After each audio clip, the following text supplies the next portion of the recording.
Saludos a todos los que están conectados con nosotros en esta hora. Que el Señor les bendiga. Quien les saluda, el pastor Abdiel del Toro, desea que la bendición de Dios sea contigo donde quiera que te encuentres. Es para mí un placer y un privilegio total poder abrir la palabra de Dios a través de esta plataforma digital y juntos poder ser bendecidos a través de ella. Quisiera invitarte a que me acompañaras en el libro de Daniel, en el capítulo 3.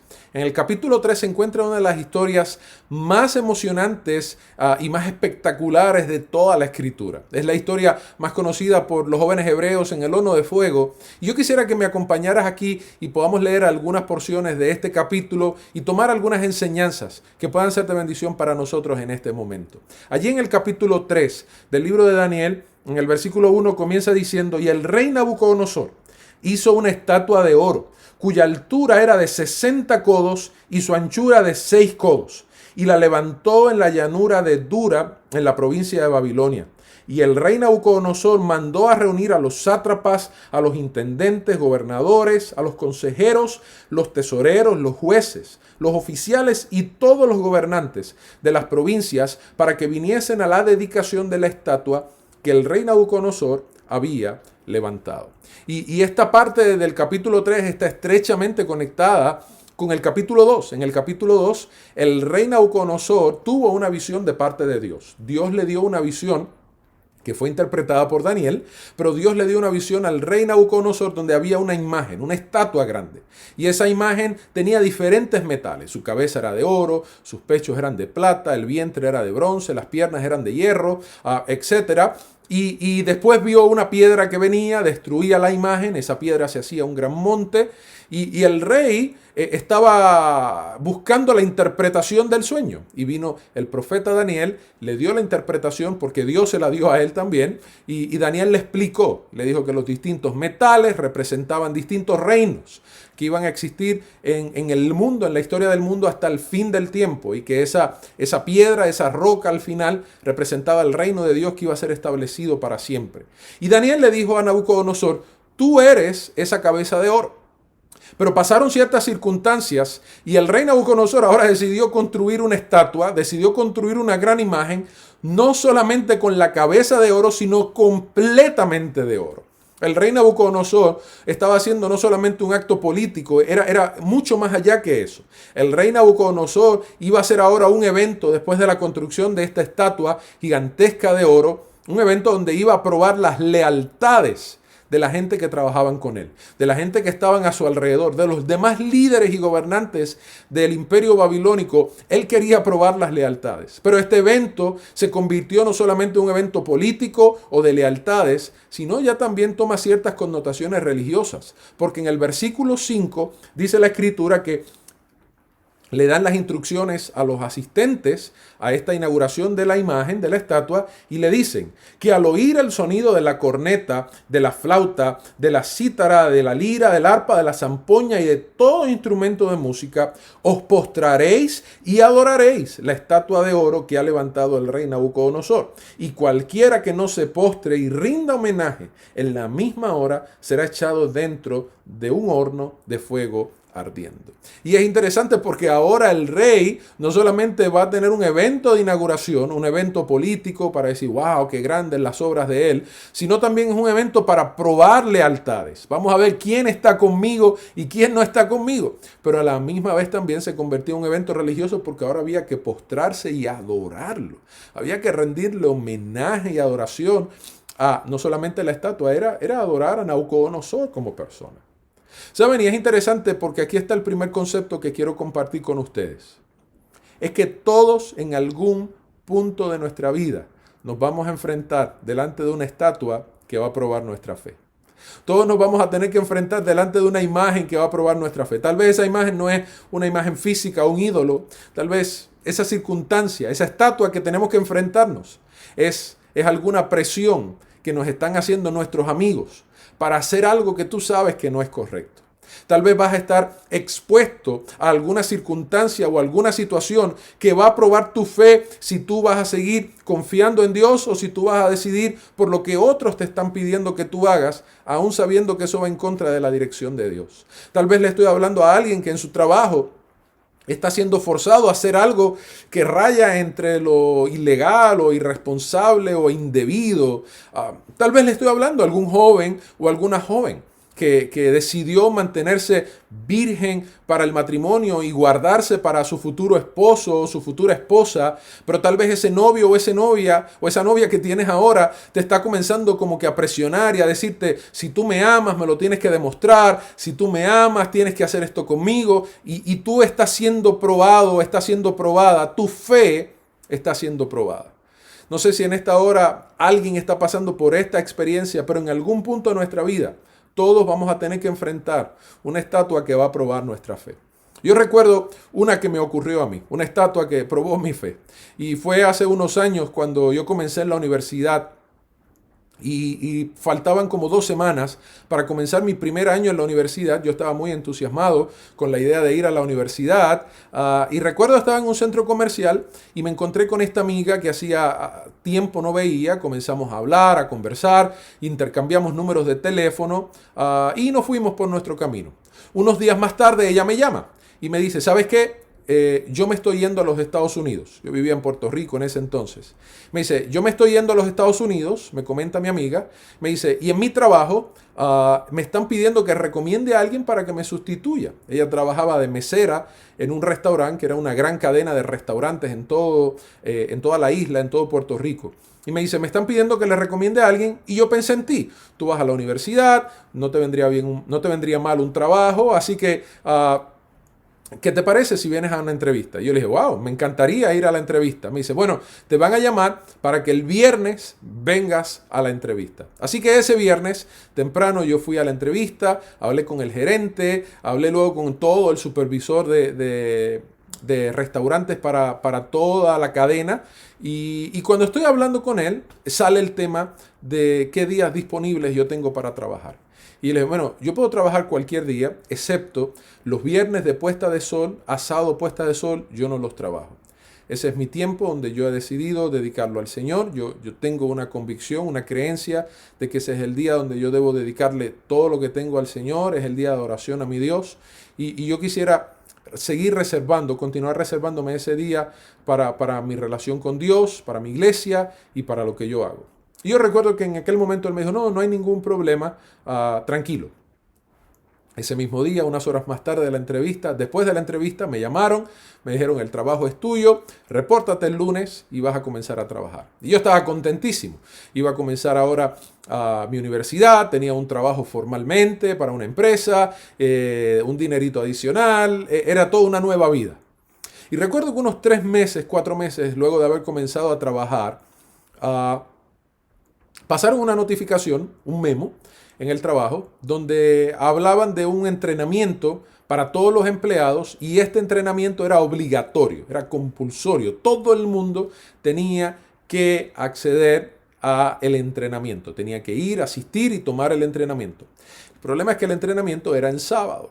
Así que yo fui y hablé con el gerente y le dije, mira, este entrenamiento es sábado, tú sabes que yo los sábados no los trabajo, yo pudiera venir otro día, si lo dan otro día, pero si tú me pudieras excusar del sábado, yo te lo agradecería.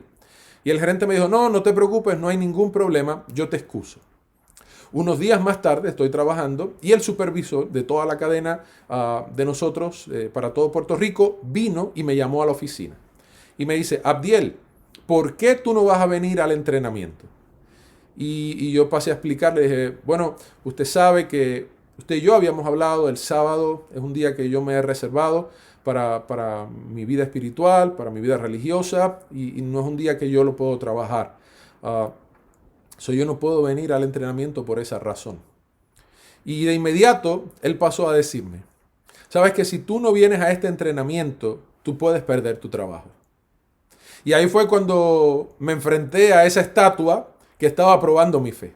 Esa circunstancia estaba probando mi fe porque ahora yo estaba siendo amenazado con perder el trabajo si yo no asistía a 2 horas de entrenamiento un sábado en la mañana.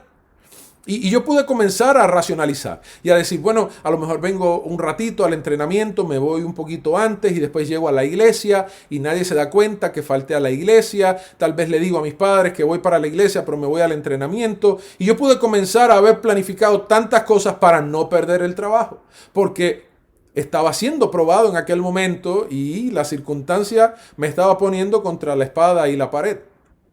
Sin embargo, yo agradezco a Dios que el Señor me dio la fuerza para decidir por la decisión que tomé aquel día. Y yo miré a los ojos al jefe, al supervisor, y le dije, yo reconozco eso y yo lo entiendo, y si esa es la decisión que ustedes tienen que tomar, yo la respeto, y yo agradezco la oportunidad que ustedes me han dado de trabajar aquí. Pero trabajar el sábado, venir a ese entrenamiento, no es algo que yo pueda hacer. Y hubo un largo silencio. Él se quedó mirándome fijamente y luego de ese silencio me dijo, está bien, yo te voy a excusar de este entrenamiento, no vas a tener que venir. ¿Saben? Y yo agradezco a Dios porque pude trabajar 5 años con esa empresa. Todo el tiempo que estuve en la universidad pude trabajar para ellos y fue una bendición porque después Dios me dio la oportunidad de poder compartir la palabra y poder invitar a la iglesia, traer a la iglesia al propio gerente y a mis propios compañeros de trabajo. Dios me dio esa linda oportunidad. Pero en aquel momento mi fe fue probada. Y yo quiero decirte, amigo y amiga, tu fe va a ser probada. Tal vez tu fe está siendo probada en este momento. Pero yo quiero invitarte a que tú puedas en esta hora acercarte a Jesús, pedirle fuerzas de lo alto y pedirle que Él te ayude a permanecer por la decisión correcta. No pongas en la mesa de negociaciones tus principios. No pongas en esa mesa de negociaciones tus valores. No pongas en esa mesa de negociación tu fe. Mantente firme, confía en el Señor, porque los que creen en el Señor, los que dependen de Él, siempre serán recompensados con lo mejor. ¿Saben? Esta historia se pone mejor, porque después de que se dieron estas instrucciones, pasaron la música a comenzar a tocar y comenzó todo el mundo a postrarse y a adorar aquella estatua. Sin embargo, fue evidente que 3 jóvenes permanecieron de pie. 3 jóvenes no se postraron delante de la estatua e inmediatamente los que estaban trabajando para el emperador, para el rey Nabucodonosor, fueron a darle el reporte. Y allí cuando fueron a darle el reporte, parecido también al chisme, fueron a hablarle y le dijeron, ¿sabes qué? Y miren qué interesante lo que le dijeron en el versículo 12 del capítulo 3. Hay pues unos hombres judíos a quienes tú has designado sobre la administración de la provincia de Babilonia, Sadrach, Mesach y Abednego. Estos hombres, oh rey, no te han hecho caso. Ellos no rinden culto a tus dioses, ni dan homenaje a la estatua de oro que tú has levantado. Y miren qué interesante. En el momento que todo el mundo se postra delante de la estatua, estos 3 jóvenes permanecen de pie. Su prueba de fe, ellos permanecieron de pie. Ellos no se postraron. E inmediatamente estos otros fueron a darle el reporte al rey. Fueron a llevarle el chisme, a llevarle el comentario. Y miren cómo le hablan. Dice, estos judíos, ellos no los reconocían como iguales. Estos judíos que vinieron del cautiverio, de tus expediciones allá, cuando conquistaste a Jerusalén, esos que tú traíste allá, que también le diste puestos de autoridad y de liderazgo. Ahí le cuestionan un poquito. Le dicen, ellos no se han postrado delante de tu imagen. No te han hecho caso. Pero añaden algo adicional. Dicen, pero ellos tampoco adoran a tus dioses. Saben, previamente al evento que estaba ocurriendo en este momento, aquellos hombres probablemente se habían dado cuenta por la vida, por el testimonio de estos 3 jóvenes hebreos, que ellos tampoco adoraban los dioses babilónicos. Que ellos tampoco se postraban delante de los dioses babilónicos y ahora mucho menos delante de la estatua. Y aquí hay el segundo concepto que quiero compartir con ustedes. Que nos conozcan por lo que vivimos, no solamente por lo que hablamos. ¿Saben? El mejor sermón que nosotros vamos a dar en nuestra vida no es una predicación, una proclamación o una palabra que digamos. El sermón más poderoso que nosotros podemos dar al mundo es nuestro ejemplo y nuestro testimonio. La gente necesita escuchar el sermón de una vida consecuente. La gente necesita escuchar el sermón de un testimonio de hombres y mujeres de fe, de jóvenes de fe que estén dispuestos a confiar en Dios por encima de cualquier cosa, que estén dispuestos a poner a Dios en primer lugar por encima de cualquier cosa. El mundo no necesita personas que dicen una cosa con la boca y hacen otra cosa con sus acciones. ¿Saben? Dios nos está llamando a que nosotros tengamos una experiencia religiosa que pueda ser congruente. Dios desea que haya armonía entre lo que nosotros decimos y entre lo que nosotros hacemos. Hay muchos que han pensado que la religión es profesar ciertas cosas y acudir ciertos días de la semana a un servicio religioso. Pero ¿saben qué?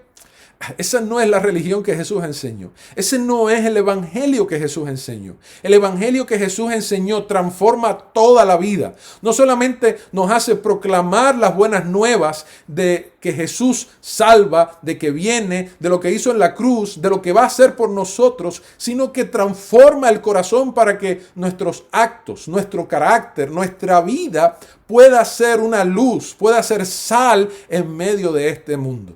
¿Saben? Dios desea que nuestra vida sea consecuente, que haya congruencia entre lo que decimos creer y lo que hacemos. ¿Saben? Muchas personas han reducido tristemente la religión entre decir, pero no vivir. Decir una cosa delante de una plataforma, delante de una transmisión como esta, pero vivir otra cuando la cámara se apaga, cuando nadie me está viendo. Vivir vidas diferentes, paralelas. Soy una cosa en la iglesia, pero soy otra cosa en la universidad. Soy una cosa en la iglesia, pero soy otra cosa con mis amigos. Soy una cosa en la iglesia, pero vivo de otra manera con mi novio, con mi novia, con mi esposo, en mi casa, con mis hijos.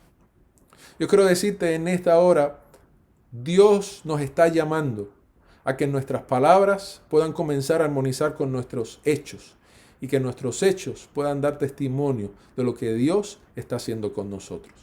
El evangelio transforma totalmente el corazón. El evangelio nos invita a tener una relación con Dios. Juan capítulo 17 dice, y esta es la vida eterna, que te conozcan a ti, el único Dios verdadero, y a Jesucristo a quien has enviado. Dios nos llama a tener una experiencia con Él, una relación con Él. Y en la medida que vamos teniendo esa relación con Él constante y diariamente, Dios promete que Él va a transformar nuestro corazón. De modo que si alguno está en Cristo, nueva criatura es. He aquí, todas las cosas viejas pasaron y todas serán hechas nuevas. Dios promete transformar todas las cosas para aquellos que están en Él, que permanecen en Él, que caminan con Él, que conviven con Él, que tienen una experiencia y una relación profunda e íntima con Él. Y cuando nosotros podemos tener esa clase de experiencia, esa relación personal con el Dios y el Rey del universo, ¿sabes qué? La gente nos va a conocer por nuestros hechos y no solamente por nuestras palabras. Nuestras palabras son importantes, pero la gente se va a dar cuenta que nuestro ejemplo, nuestro testimonio es mucho más poderoso que simple y sencillamente nuestras palabras.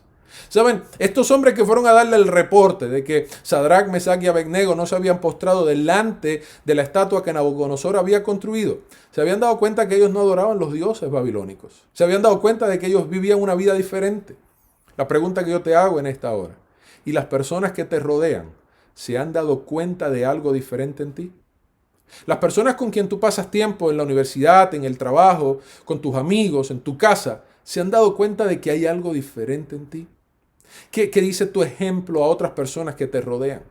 ¿Es tu ejemplo un testimonio suficientemente poderoso para que otros puedan decir, yo anhelo tener lo que Él tiene? Yo quisiera tener esa experiencia con Dios como Él la tiene. Yo quisiera tener esa experiencia de fe como Él la tiene. Yo quiero invitarte en esta hora a que podamos tal vez apartarnos de un modelo religioso que solamente se reduce a prácticas, a liturgias, a formas, y a que tú puedas entender que Dios te está llamando a tener una experiencia y una relación profunda e íntima con Él. Y cuando eso ocurra, cuando tú decidas permanecer en el Señor, a los que permanecen en el Señor todo les es posible. A los que creen en Él todo les es posible, pero separados de Él, nada podéis hacer. Separados de Él, simple y sencillamente nuestro testimonio va a ser tambaleante, nuestro testimonio no va a ser muy convincente. Y no solamente nos hacemos daño a nosotros, sino le hacemos daño a personas que están a nuestro alrededor. ¿Cuántos tal vez han sido lastimados por personas que no han sido consecuentes, que dicen una cosa y hacen otra, y dicen ser cristianos, pero lastiman a otras personas con actitudes que no son cristianas? ¿Sabes qué? Dios desea que tú seas la luz del mundo. Mateo capítulo 5, Jesús dijo, así alumbre vuestra luz delante de los hombres para que vean vuestras buenas obras y glorifiquen a vuestro Padre que está en los cielos. Jesús lo que estaba diciendo es que la luz nuestra que debe brillar ante el mundo debe venir de Él y debe ser revelada a través de nuestra vida, de nuestras acciones, de cómo vivimos, de cómo somos, de cómo nos comportamos, de cómo decidimos, de cómo nos dirigimos, porque Dios es el que está dirigiendo, Dios es el que nos está ayudando a tomar las decisiones, Dios es el que nos muestra el camino y que la gente pueda darse cuenta que eso puede resumirse en una vida totalmente transformada por la gracia y el poder de Cristo Jesús. Que la gente nos conozca por nuestro ejemplo, por lo que hacemos y no solamente por lo que decimos. ¿Saben? Quiero ir terminando, pero esta parte de la historia es muy especial y quiero compartirla con ustedes, porque dice la Escritura que el rey se llenó de ira. Y lleno de ira y de coraje porque Sadrac, Mesach y Abednego no se habían postrado delante de la estatua, manda a llamarlos. Y aquí comienza la presión. Ahora los llaman las autoridades. Probablemente vinieron unos soldados, probablemente vinieron otras personas y le dijeron, Nabucodonosor quiere hablar con ustedes. Ellos sabían de qué se trataba. Ellos sabían que se habían mantenido de pie cuando todo el mundo debía postrarse. Los ojos de todo el mundo están sobre ellos. Ahora ellos están siendo expuestos delante de todos los líderes de Babilonia. Ahora están corriendo riesgo de perder su posición de autoridad, están corriendo riesgo de perder el dinero, de perder el trabajo, de perder su identidad como líderes y como gente importante dentro del reino de Babilonia. Ahora están corriendo el riesgo aún de perder su vida, porque ellos sabían que habían sido amenazados que los que no se postraran iban a ir al horno de fuego. Sin embargo, allá va. Y miren qué interesante cómo dice la Escritura. Y quiero leerles para ustedes, porque dice el versículo 15 que Nabucodonosor les habla y los encara directamente y les dice a ellos, ahora pues, estáis listos para que al oír el sonido de la corneta, de la flauta, de la cítara, de la lira, del arpa, de la zampoña, de todo instrumento de música, os postréis y rindáis homenaje a la estatua que he hecho, porque si no rendís homenaje, en la misma hora seréis echados en medio de un horno de fuego ardiendo. Y miren lo que dice Nabucodonosor. ¿Y qué Dios será el que os libre de mis manos? ¡Wow! El rey estaba siendo categórico, estaba bajando con todo el peso de su autoridad y de su fuerza. Y estos muchachos están siendo presionados. Estos muchachos están siendo acorralados. Estos muchachos están siendo amenazados grandemente. Pero miren qué interesante es la respuesta de ellos. Ellos dicen, Sadrac, Mesach y Abednego respondieron y dijeron al rey, oh Nabucodonosor, no necesitamos nosotros responderte sobre esto. ¡Wow! Su fe en Dios no era negociable. Ellos no la iban a negociar con el rey, ellos no la iban a negociar por su vida, ellos no la iban a negociar por su autoridad, por su puesto, por el dinero, por el trabajo, por su posición, por la identidad que pudieran aparentemente tener ahí con los babilonios. Para ellos, su fe en Dios no era negociable. Y miren lo que les dicen. Versículo 18. Versículo 17. Si es así, nuestro Dios a quien rendimos culto. Miren cómo ellos se ponen del lado de Dios. Ellos dicen, nosotros no te vamos a adorar a ti. Nuestra lealtad y nuestra adoración está solamente para con Dios. Nuestra adoración solamente está para con Dios. Y nuestro Dios, a quien rendimos culto, Él puede librarnos del horno de fuego ardiendo. Y de tu mano, oh rey, nos librará. ¿Saben? Es impresionante porque ellos son encarados con todo el poder de la autoridad por Nabucodonosor, pero ahora ellos con tranquilidad, con calma, con convicción y con un poder que solamente viene de tener una relación íntima con Dios, ellos le responden y le dicen, nuestra relación con Dios no es negociable. ¿Y sabes qué? Nuestro Dios puede librarnos de ese horno.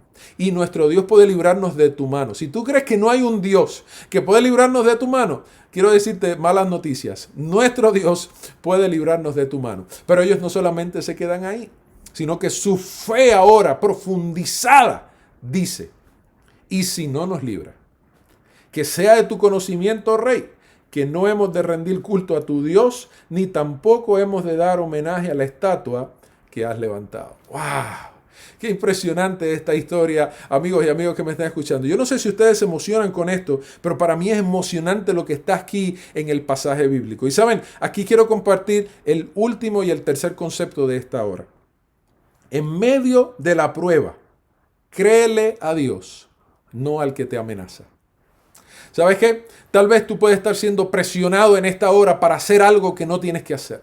Tal vez el enemigo está utilizando personas, circunstancias, realidades, amigos, aún familiares, aún personas muy amadas, para forzarte y presionarte a hacer cosas que tú sabes que no las debes hacer, que no serán de bendición para ti, que no son correctas, que no están de acuerdo a los principios de Dios, que no es el plan de Dios para tu vida.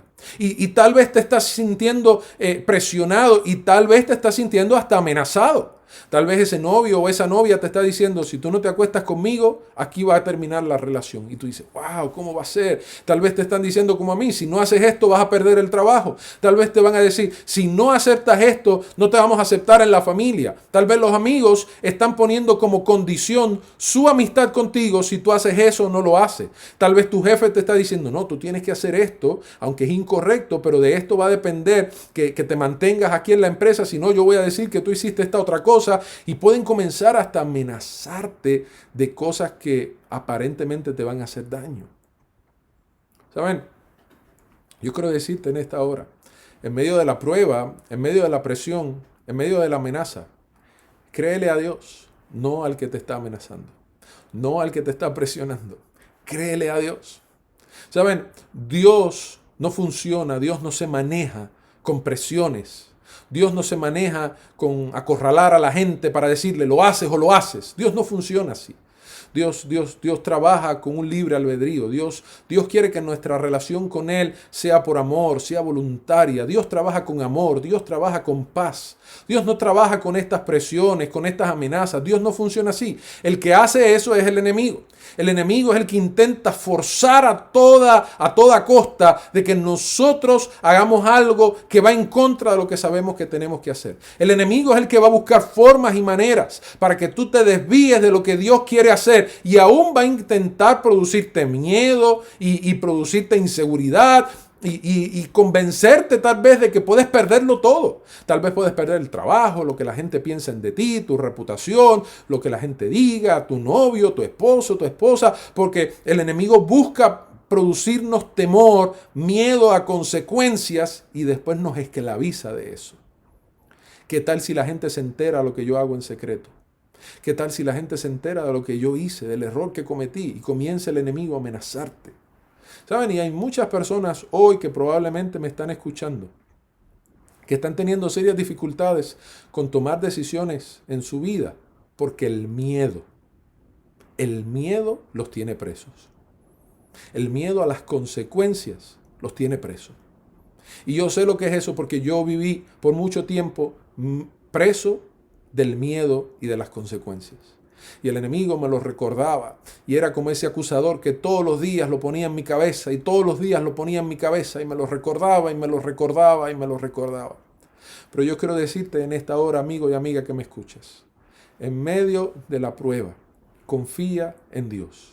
En medio de la presión, en medio de la amenaza, confía en Dios. No confíes en el que te está amenazando, confía en Dios. ¿Sabes por qué? Porque los que confían en Dios serán recompensados con los milagros de Dios. Los que creen en Dios, los que permanecen confiando en Dios, los que hacen que su fe permanezca en Dios aún en medio de las pruebas más difíciles, de las presiones más difíciles, serán recompensados con el poder de Dios, con la manifestación de Dios, con los milagros de Dios, aún con la obra sobrenatural de Dios. ¿Sabes qué? Los que creen en Dios nunca serán abandonados por ese Dios. Amigo y amiga, la palabra de Dios nos dice que el rey se enfureció mucho. Los amarraron a estos muchachos. Mandaron a calentar el horno 7 veces más. Los que iban a echar a estos hombres, a los jóvenes hebreos en el horno, se quemaron de tanto que era el fuego. Sin embargo, los lanzaron. Y ellos cayeron dentro del horno y inmediatamente la gente se dio cuenta de que algo que no debía pasar estaba pasando. Lo que debía ocurrir es que ellos comenzaran a quemarse y que se escucharan los gritos. Y Nabucodonosor iba a llenarse de ego diciendo, ahí está, eso es lo que va a pasar a los que no me adoren, a los que no me rindan homenaje, a los que no sean leales a mí. Eso es lo que les va a tocar. Así que ahora los demás aprendan.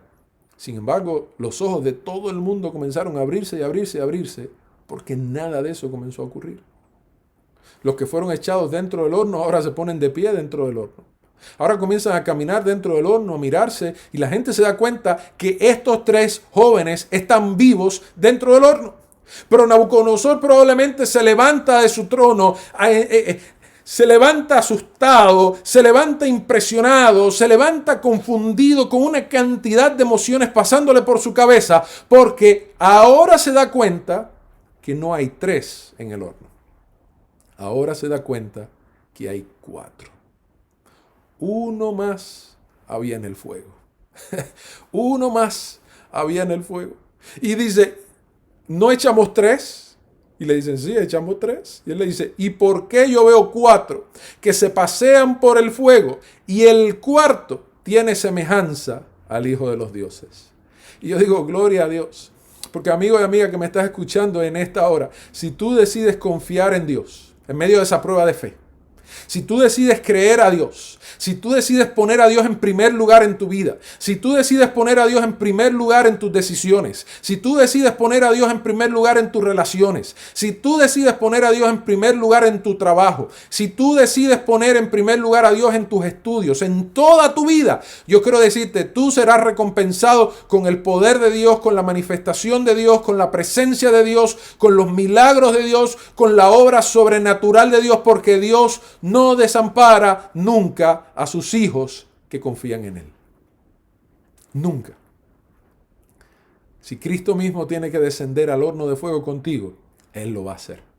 Si Cristo mismo tiene que ir contigo al momento más difícil de tu vida, Cristo lo va a hacer. Si Cristo tiene que hacer lo que tenga que hacer, Él lo va a hacer, porque Cristo nunca va a defraudar a los que confían en Él.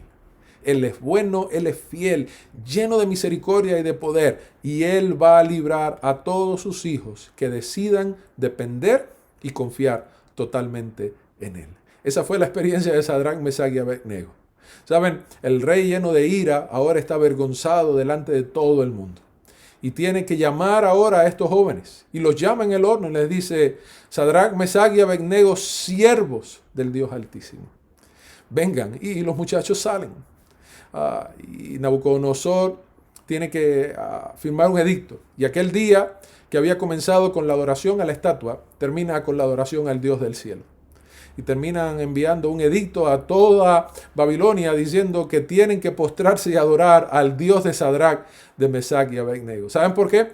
Porque el mayor sermón de estos tres muchachos no fue ninguna palabra que dijeron, por poderosa que fueron las palabras y la declaración cuando encararon también a Nabucodonosor, pero su gran sermón fue el testimonio de fidelidad, fue el testimonio de fe, de confianza y de dependencia en Dios. Amigo y amiga que me escuchas, Dios te ha llamado para que tú seas su discípulo, para que tú seas su hijo. Esa es tu identidad. Tú eres un hijo de Dios. Tú eres un discípulo de Dios. Vamos a ser probados. Nuestra fe va a ser probada. El enemigo va a intentar dañarnos, va a intentar destruirnos. Pero yo quiero invitarte en esta hora a que confíes en el Señor. Yo quiero invitarte en esta hora a que te atrevas a creerle a Dios aún en medio de las circunstancias más complicadas. Créele a Dios, no al que te amenaza. Confía en el Señor. Y yo te aseguro que esa decisión de fe será un gran testimonio, será un gran sermón, será una gran expresión de tu confianza, de tu fe, de tu religión, de tu doctrina, de tu iglesia, de tu vida espiritual. Y muchos serán impactados y muchos conocerán la grandeza de nuestro Dios a través de tu testimonio y de tu experiencia. No importa si tienes que enfrentar la prueba ahora o la vas a enfrentar más adelante, confía en Dios. Créele a Dios. A pesar de toda la presión, de todas las cosas que pueden pasar, sigue creyéndole a Dios, porque los que le creen a Dios, los que confían en Él, serán recompensados con el poder del Dios Todopoderoso, el Dios que bendice a sus hijos, el Dios que bendice a los que confían en Él, nunca los va a defraudar. Que la paz de Dios sea contigo en esta hora. Quiero invitarte a que hoy puedas decidir confiar en Dios por encima de todas las cosas, por encima de todas las pruebas, y que hoy puedas decirle, Señor, me entrego a ti, me entrego totalmente a ti, para que tú seas quien me guardes, para que tú me cuides aún en medio del horno, para que tú seas ese que entre conmigo al horno del fuego y me des la victoria completa y me permitas decirle a otros cuán bueno, cuán poderoso y cuán grande tú eres. Que Dios te bendiga, que Dios te guarde, que la paz de Dios sea sobre ti en este día.